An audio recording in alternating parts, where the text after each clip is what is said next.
নমস্কার, দেখছেন talk to Bangla. আমি অভিষেক রয়েছে আপনাদের সাথে। এই মুহূর্তে যে খবর নিয়ে উপস্থিত হয়েছি, ইলেকশন কমিশন অফ ইন্ডিয়া তারা আর 22 দিন পরে ভারতবর্ষে মুখ দেখাতে পারবে তো? অর্থাৎ তাদের আধিকারিকদের এমন অবস্থা হবে না তো যে একদম সরাসরি সারা পৃথিবীর কাছে তারা এক্সপোজড হয়ে যাবে? কি সেই প্রেক্ষিতটাই কিন্তু এই মুহূর্তে মনে হচ্ছে যে রাহুল গান্ধী তৈরি করতে চলেছেন। একটা গুরুত্বপূর্ণ আপডেট আপনাদের প্রথমেই দিই যে আগামী 14ই ডিসেম্বর ডেটটাকে ঠিক করা হয়েছে। কংগ্রেসের ভেতর থেকে যা খবর উঠে আসছে, আগামী 14ই ডিসেম্বর দিল্লি রামলীলা ময়দানে রাহুল গান্ধী সামগ্রিকভাবে সারা দেশের জনতাকে একত্রিত হতে বলেছেন।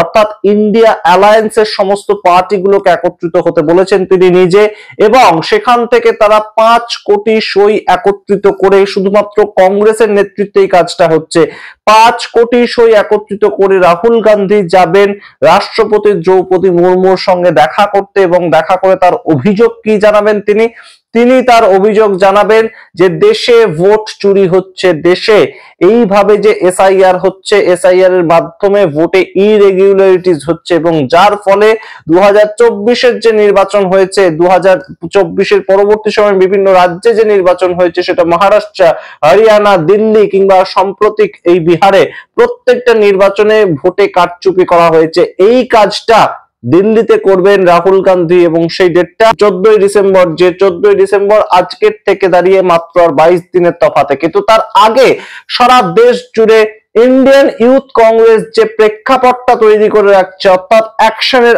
আগে যেভাবে তারা সারা দেশকে গরম করে রাখছে, যেভাবে তারা সারা দেশকে জিনিসটা ভুলে যেতে দিচ্ছে না, সেটা অবশ্যই প্রশংসার যোগ্য। এই মুহূর্তে সারা দেশের কাছে সম্পূর্ণ মানুষকে কিন্তু তারা জানাচ্ছে তাদের প্রতিদিনের অ্যাকশন থাকছে, এবং সেই অ্যাকশন গুলো আপনাদের সামনে তুলে ধরা অবশ্যই এই মুহূর্তে কর্তব্য। দেশের সর্ববৃহৎ দলগুলোর মধ্যে কংগ্রেস এই মুহূর্তে বিরোধী দলের জায়গায় বসে রয়েছে, এবং সারা দেশ জুড়ে জাতীয় ক্ষেত্রে তাদের কি কার্যকলাপ সেটা যদি আমরা দেখি, তাহলে অবশ্যই ইন্ডিয়ান ন্যাশনাল কংগ্রেস, তাদের যে ইউথ শাখা, যুব শাখা, তাদের একটা অত্যন্ত গুরুত্ব এই মুহূর্তে রয়েছে।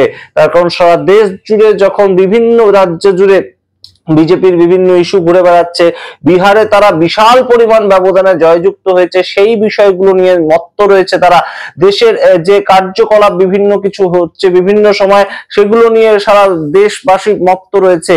সেই সময় ভোট চুরির মতন যে বিষয়টা, সেটাকে মেইন স্ট্রিমে আনার দায়িত্ব ইন্ডিয়ান ইউথ কংগ্রেস পালন করছে। সেই সমস্ত কিছু দেখাবো, সারা দেশের ছবি দেখাবো।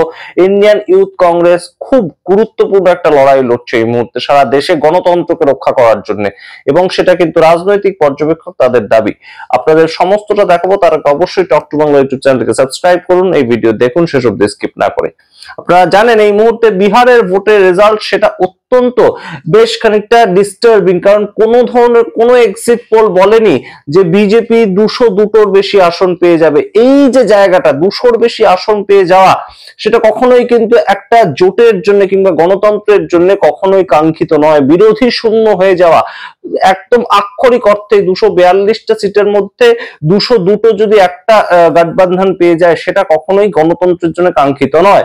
কিন্তু সেই জায়গা থেকে এই যে সারা ভারত জুড়ে ভারতীয় জনতা পার্টি একটা নজির সৃষ্টি করছে যে প্রত্যেকটা রাজ্যে তাদের সরকার তারা তৈরি করতে সমর্থ হচ্ছে, সেখানে একদম বেসিক যে প্রশ্নটা সেটা কি দাঁড়াচ্ছে, সেখানেই বেসিক প্রশ্নটা দাঁড়াচ্ছে যে ভোট চুরি হচ্ছে, মানুষের গণতান্ত্রিক অধিকার, মানুষের বেসিক অধিকার সেটা চুরি হয়ে যাচ্ছে।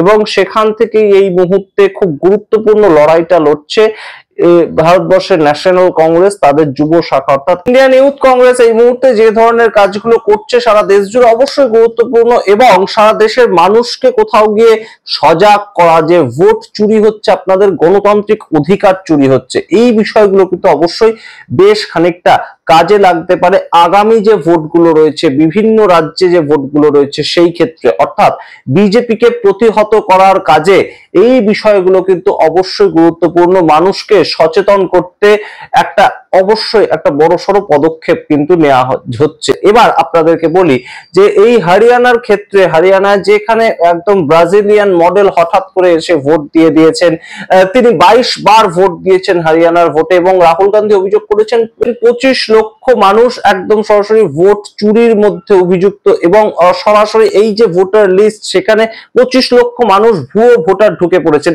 এই বিষয়গুলো কিন্তু মানুষের মধ্যে একদম ইনজেক্ট করে দেওয়া হচ্ছে। অর্থাৎ একদম সাধারণ মানুষ যেখানে যেখানে বিচরণ করেন, সেটা বাস স্টপ হতে পারে, স্টেট ইলেকশন কমিশন তাদের যে অফিস সেখানে হতে পারে, এবং নরেন্দ্র মোদীর ছবি, জেপি নাড্ডার ছবি, সেই সমস্ত ছবিগুলোকে ব্ল্যাক ইঙ্ক দিয়ে তারা একদম রীতিমতো তাদের মুখের মধ্যে কেটে ভোট চোর, গদ্দি চোর এই ধরনের লেখা লিখছে। অর্থাৎ সামগ্রিকভাবে একটা সারা দেশে মাহল তৈরি করা, যেটার মাধ্যমে সাধারণ মানুষ এই যে 14ই ডিসেম্বর রামলীলা ময়দানে একটা বিস্তারিত প্রচুর মানুষের সমাগম হবে তেমন একটা আশা করা হচ্ছে, যেখানে পাঞ্জাব থেকেই 27 লক্ষ মানুষ একদম সই করেছেন ভোট চুরির বিরুদ্ধে, এবং সেই ভূপেশ বাগওয়াল পাঞ্জাবের নেতা সম্পূর্ণ বিষয়টা জানিয়েছেন। कांग्रेस कमेटी ने वोट चोर गद्दी छोड़ अभियान के तहत 5 करोड़ हस्ताक्षर कराने का लक्ष्य रखा गया था और हर राज्य को इसका लक्ष्य निर्धारित करके दिया गया था।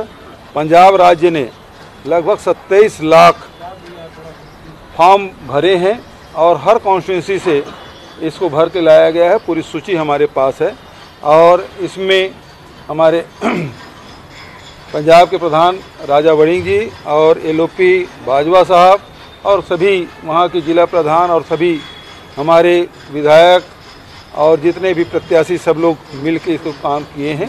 सबको बधाई, शुभकामना। और आज एक समारोह पूर्वक कार्यक्रम में अखिल भारतीय कांग्रेस कमेटी के हमारे जनरल सेक्रेटरी हैं ऑर्गेनाइजेशन, उसको हैंड ओवर किया गया है आदरणीय वेणुगोपाल जी को। और मैं स्वागत भी करता हूं कि राजस्थान के अध्यक्ष जी भी हैं, दूसरे हमारे महामंत्री असम के प्रभारी साहब भी हैं, हरियाणा के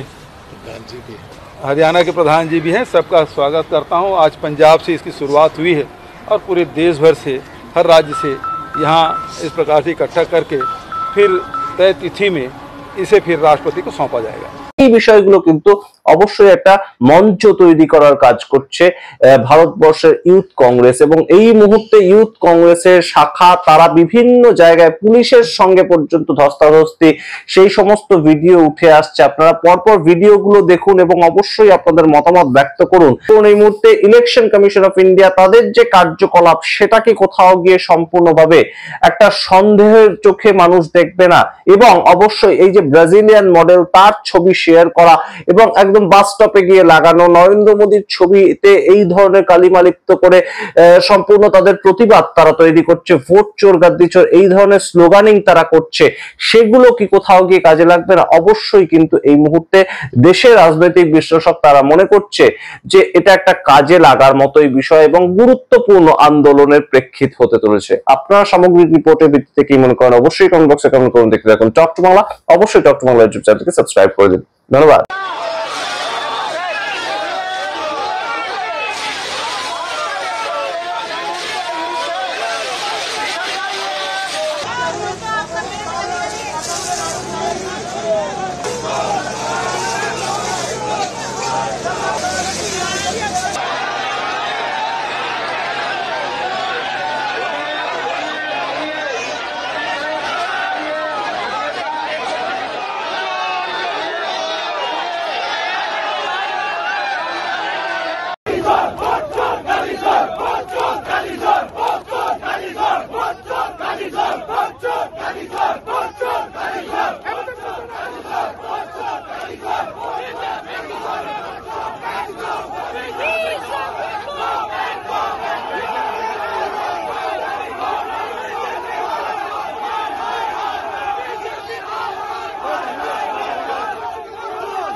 वाली साइड से लो, इसकी नाम पूरा